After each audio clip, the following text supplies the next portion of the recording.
You guys hear me okay out there? All right, great, thank you. Welcome, everybody, to the Sarpy County Board of Equalization meeting. Today's Tuesday, June 2nd, 2026. It's 3 o'clock. A copy of the Nebraska Open Meeting Act rules are on the north wall. If anyone wishes to speak, either during public comment or on any specific agenda item, we respectfully request that you sign in with our clerk. Over here to my left, Kendra. And otherwise, just kind of make yourself known and try to migrate up toward the front just to save a little time. If you haven't already, go ahead and silence your cell phones so you don't embarrass yourselves when the phone rings during the middle of the meeting. And then just kind of want to introduce quickly our board up here. We've got all 5 commissioners, and we've got our county assessor out there, and our Dan Pittman, our county treasurer, Jeff Mikesell. Kendra Kaler from the clerk's office is going to record the meeting, and our administrator is Bonnie Moore. So if you would, please stand for the Pledge of Allegiance. I pledge allegiance to the flag of the United States of America and to the republic for which it stands, one nation, under God, indivisible, with liberty and justice for all. Anybody from the public wish to address the board today? Okay, I don't see anyone coming forward, so we'll get right into the consent. 2 items. Motion to approve.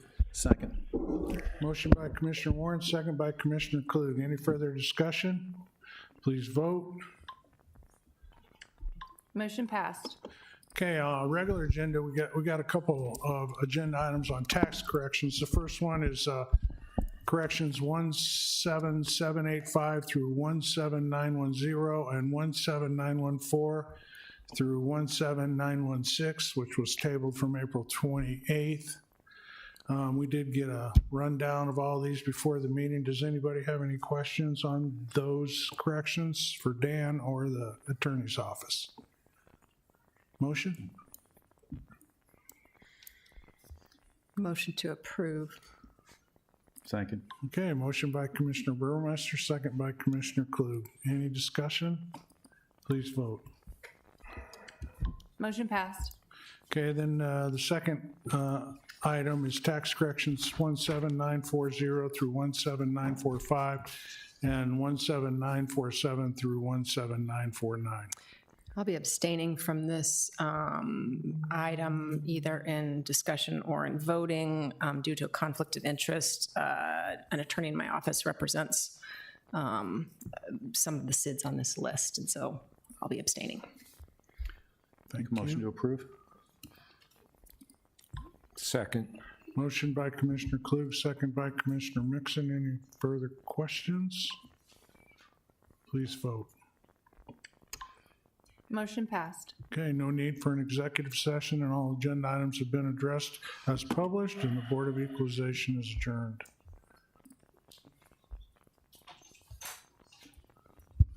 Okay, welcome everybody to the Board of Commissioners meeting. It's June 2nd, 3:03 p.m. Nebraska Open Meeting Act. Same announcements with regard to public discussion. You're welcome to come forward on any agenda item or now, if desired. We've got all 5 commissioners here, along with our administrator and Kendra from the clerk's office. Commissioners' comments. David. Just a brief comment of thanks to the law enforcement in the area, the Sarpy County Sheriff's Department, Papillion, La Vista Police Departments, with the chase and the shots fired incident. I had just gotten my kids to sleep. I was sitting on my front porch. Neighbors across the street, their kids were out running around playing football in the front yard, and to hear that in the background, to hear the shots fired, knowing that there were people going after the individual that was acting so inappropriately, again, it's just a testament to the wonderful job that they do in Sarpy County, and that we're very fortunate to have them. Agree with David's comments. Also, this weekend is Bellevue Rocks. There's that runs Thursday through Sunday. Lots of bands. I think Thursday night is the fireworks show. Should be a good time with a great group of people. Come on out. Great. Jim? No comment. I just need to make a comment also, well, obviously Bellevue Rocks, but also St. Bernadette Church in, well, in my area of the county is been around since the early 60s. And the church we've had has always been the church that was in what was supposed to be the gymnasium. Well, the plan for the other church never developed. So after 60 years, they did a wonderful update rehab to the church itself, and the Archbishop came in and rededicated the new altar and everything. So a shout out to all the parishioners of St. Bernadette's. It's very much needed, and it's very beautiful. So. No comments, thank you. Well, thank you. I just noticed when I was walking up to the door today, the parking lot sure looks nice and spiffy. So it really looks good. And so thanks to the facility staff and all the people that were involved in doing the contract and getting that taken care of, it really looks good. So thank you. Okay, we've got 7 items, I believe, on the consent agenda. Unless any of the commissioners would like to see any of those moved to the regular agenda, take a motion to approve as published.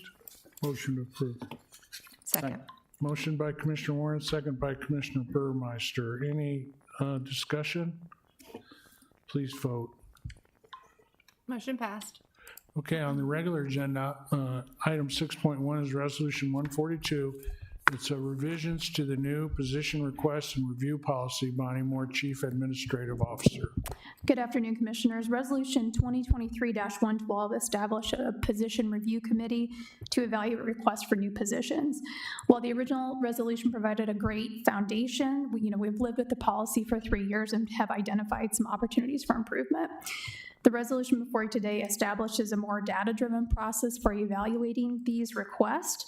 After a new position form is submitted as part of the budget process, the Position Review Committee will hear presentations from requesting departments and evaluate each request based on demonstrated need, service delivery impact, financial impact, alternatives considered, and risk and consequences if the request is not approved. Committee members then complete an anonymous survey ranking those positions. That survey is then provided to the Budget Committee for recommendations to the full board for funding of any positions. So with that, I respectfully request approval of the resolution. Questions for Bonnie? Motion to approve. Second. Motion by Commissioner Warren, second by Commissioner Mixon. Any discussion? Please vote. Motion passed. Okay, 6.2 is Resolution 147. It's an interlocal cooperation agreement between Sarpy and Douglas counties for Harrison Street, 226 to 229 street improvements. Scott Bovick. Thank you, Commissioners. This is an interlocal agreement with Douglas County to split the cost of extending Harrison about 1,000 feet west of 225th Street. We'll split it 50-50. Each county will be able to recapture as development occurs in that area, recapture the cost of that lane. You'll remember that Burlington Trails Estates is a large residential subdivision that is going through the platting process. This builds pavement up to their first east entrance, and so they'll compensate the county once this is completed. That I'm happy to answer any questions. Questions? Approve. Motion to approve. Second. Okay, motion by Commissioner Warren, second by Commissioner Klug. Any further discussion? Please vote.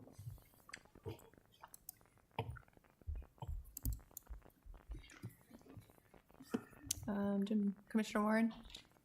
Sorry. Motion passed.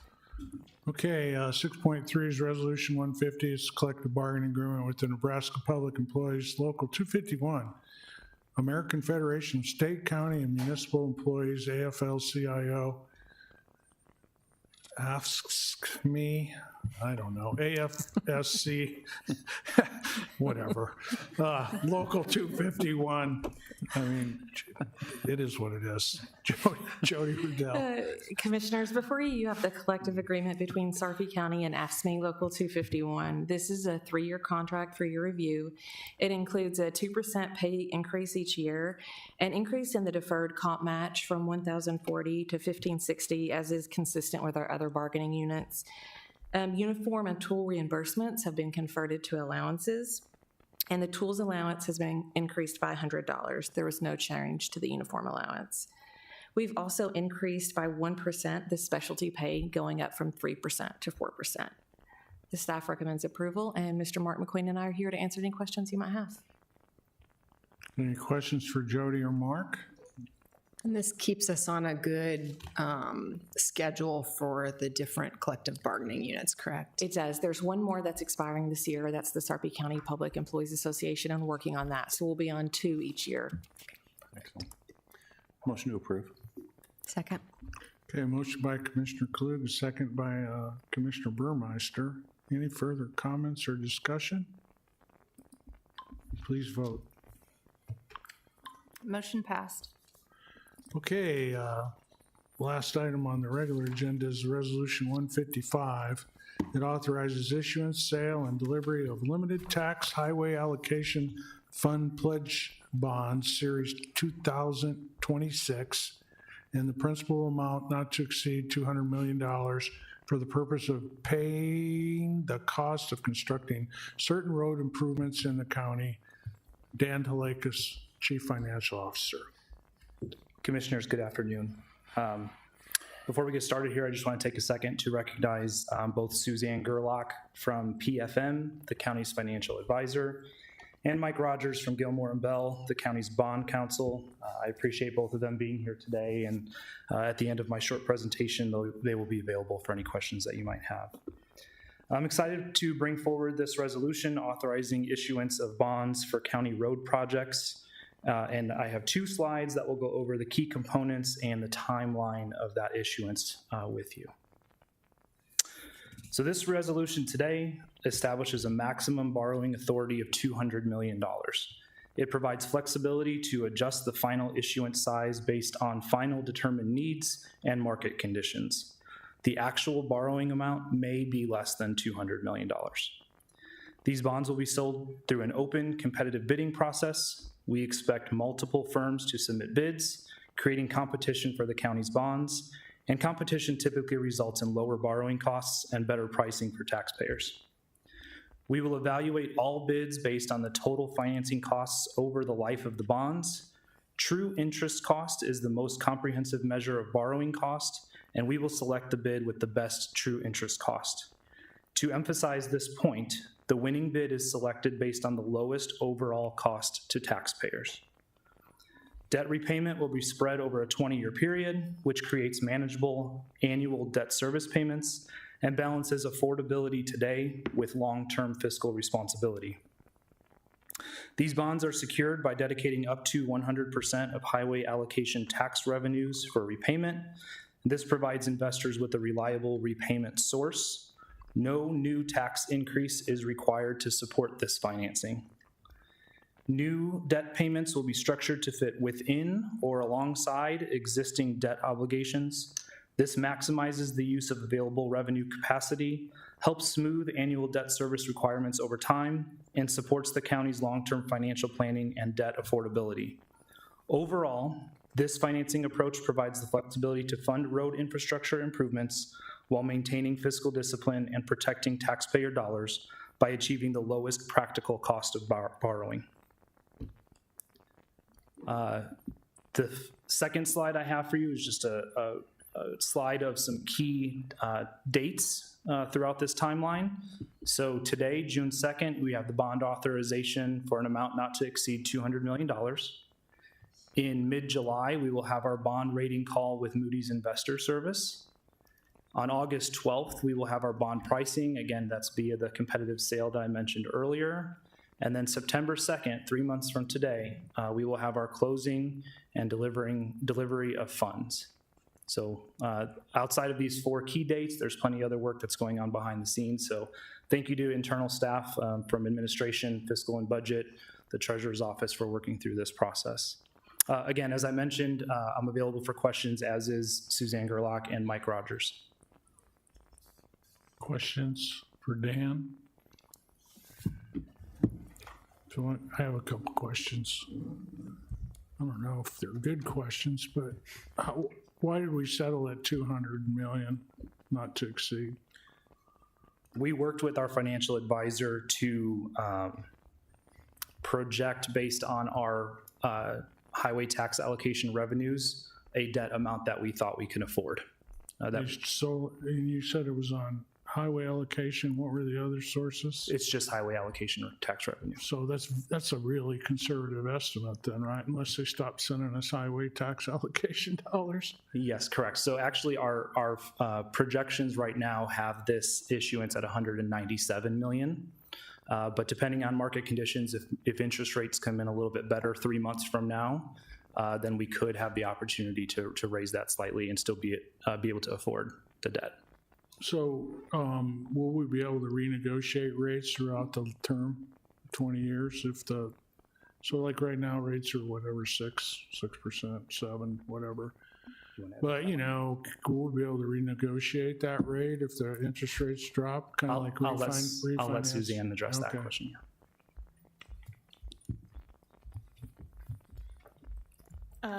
Good evening, afternoon. 10-year call is what we put on the bond. So after 10 years, once we reach the call date, within 90 days of that 10-year call date, you can refund with new bonds for a lower interest rate. So that's sort of, and I would say today's interest rates looking closer to 4%. On a tax exempt basis for 20-year bonds. And again, wanted to call out that the state law changes allow us to do a 10-year call, not the mandatory 5-year call. So I do expect to see a good interest rate from bidders. Okay. Well, that's quite a bit lower than I thought. So it says that Union Bank and Trust is the, what are they, the manager of this bond? So they pay it out? Yeah, they're good. So is that a competitive process or were they just? I believe that that's the relationship. That's a longstanding relationship. Okay. with, And so they've served our needs in the past, and so, Correct. Union Bank and Trust is currently our paying agent for the Series 2021 and Series Okay. 2022 road bonds, as well as the building bond on the correctional center as well. and in the future, if we want to get more money, we can do that, right? Just issue more bonds? assuming there's capacity in the highway allocation. There will be. Yes. And we're sizing the bonds today based on today's revenues, right, with some Yeah, very, right. very conservative growth rates. Yeah, but I mean, I'm assuming we're going to continue to grow and our road requirements are going to continue to grow as well. So 200 million sounds like a lot, but after we just funded the, 2 miles of Platteview Road, it doesn't go very far. It doesn't go as far as you might So, think. okay. Well, appreciate your work, Susan and Mike and Dan. Thank you. Just one quick question. So we haven't seen any threat to the highway allocation revenue, correct? In terms of legislation or anything, we've not, no. Perfect. That's something that we track pretty closely. Mike's always looking at that for potential threats to that, but that hasn't come up.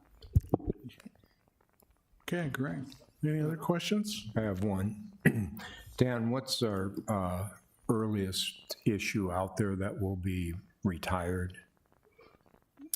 Would you know? The stadium, we have 2 bonds on the stadium from 2018 and 2019.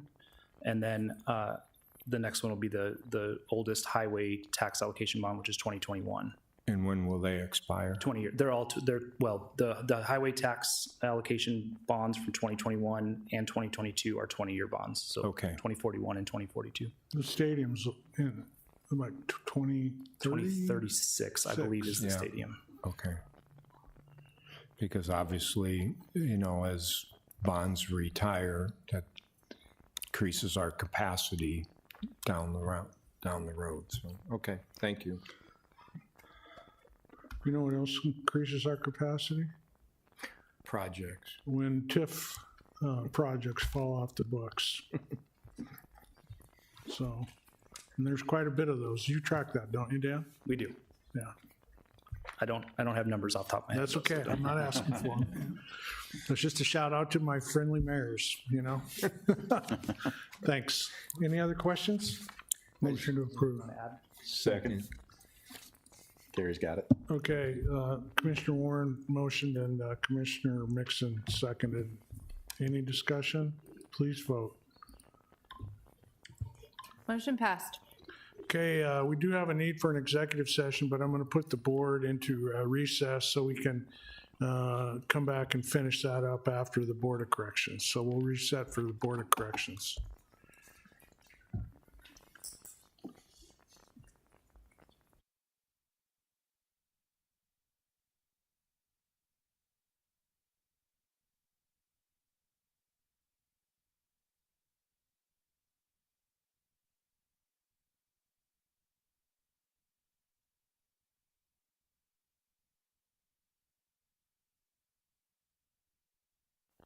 Okay, welcome everybody to the Board of Corrections. It's June 2nd, 2026. It's 3:20 p.m.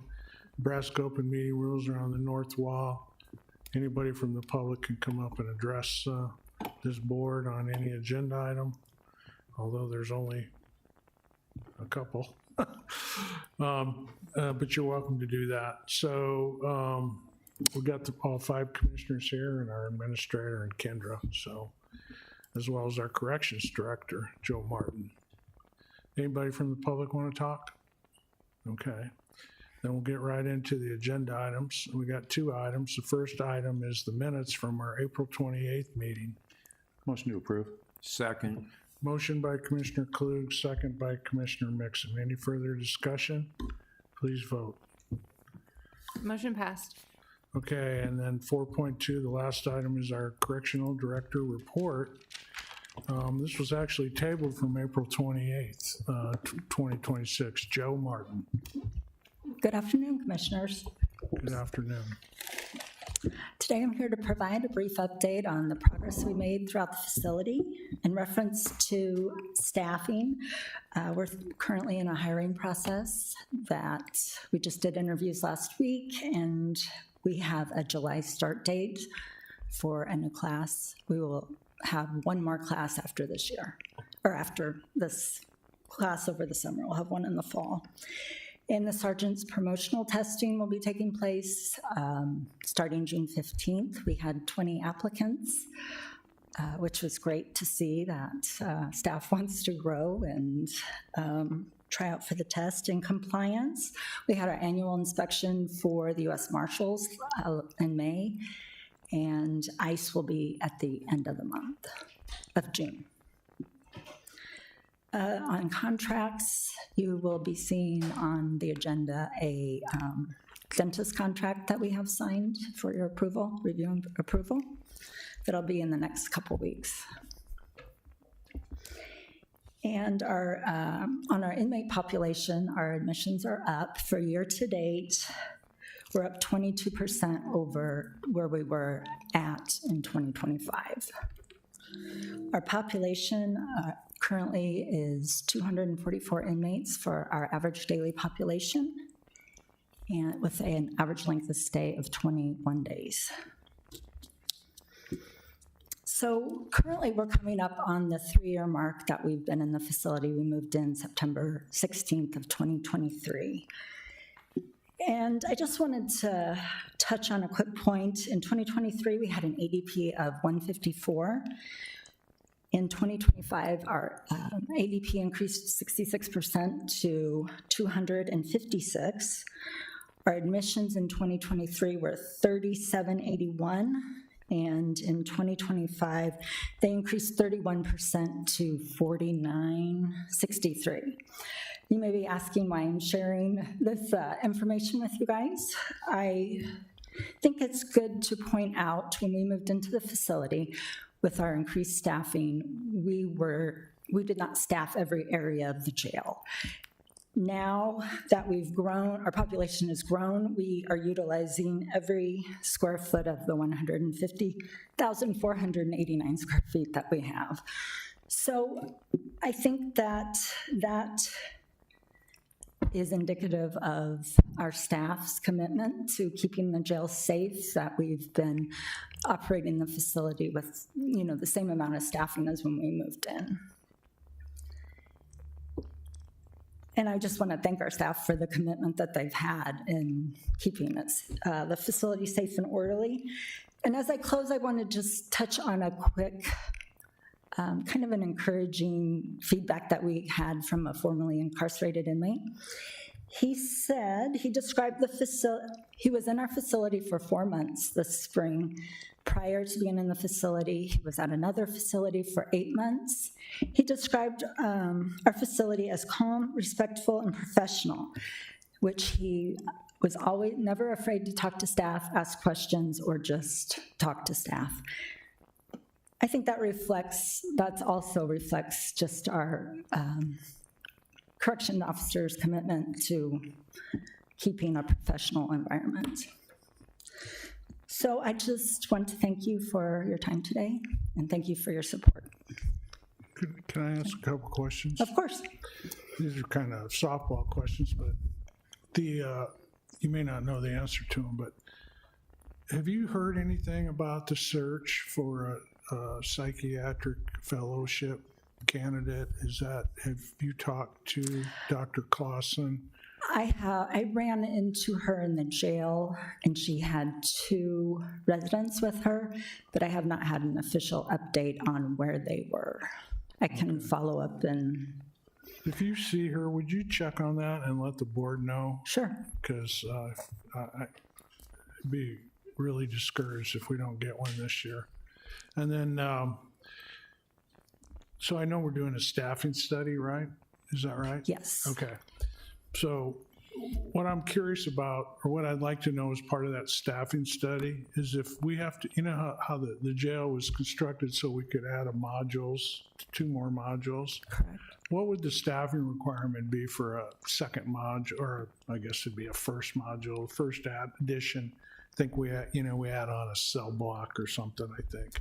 I think it was 2 Could cell you just kind of figure out, or ballpark, how many more personnel would it take to oversee the facility if we add on? And we're not close to that yet, but it's probably going to happen eventually at some point. So it'd be nice to have those ballpark figures in our hip pocket. So Okay. I will get those and get back with you. okay, great. That's it. Okay.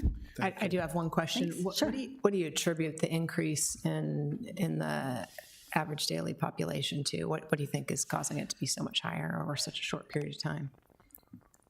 I do know one item that, has changed over the last few years is on like DUIs. Instead of street releasing a lot of the first offense DUIs that law enforcement was doing, they went back to bringing them to jail. But other than that, I think we've had a rise in the population overall in Sarpy County. But The feds probably contribute some and of that. yes, the feds do account for 40 of those beds. Yeah. So we would be in the low 200s if we did not have the federal population. How many do we have on ICE retainers right now? We have 38. 38. Oh, ICE detainers Well, not detainers, that's probably not the right terminology, but or ICE in, ICE-related inmates, we have 14. 14, okay. I have a quick question. Jake Burris used to come and talk to us about the pretrial release services that they were lining up. Are we still maximizing that, or is that, where do those numbers stand? If you don't have it today, no worries. I would have to get those for you. I don't have the numbers. I do know currently we have 5 on house arrest, so we have increased the number that have been getting out. If we could see that, just the trend over some time on that as well, that would be fantastic. Thank you. Okay, thank you. Thank you, Joe. Thanks, Joe. Okay, all agenda items have been addressed as published, and the Board of Corrections is adjourned. And we'll jump back into our county board meeting, which we recessed at 3:20. with item number 7, executive session. For the protection of the public interest, I move that we go into executive session to discuss collective bargaining and discussion of a legal matter. Second. Okay, I have a motion by Commissioner Klug and a second by Commissioner Mixon to go into executive session. Please vote. Motion passed. Okay, it is now 3:29. We're going to go into executive session where our discussion will be restricted to collective bargaining and a discussion of a legal matter.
Okay, it's now 4:16. At 3:29, we went into executive session where our discussion was restricted to collective bargaining and a discussion of a legal matter. I need a motion to return to the regular session. So moved. Second.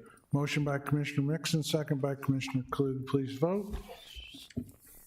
Motion passed. Okay, all agenda items having been addressed as published, the Board of Commissioners is adjourned.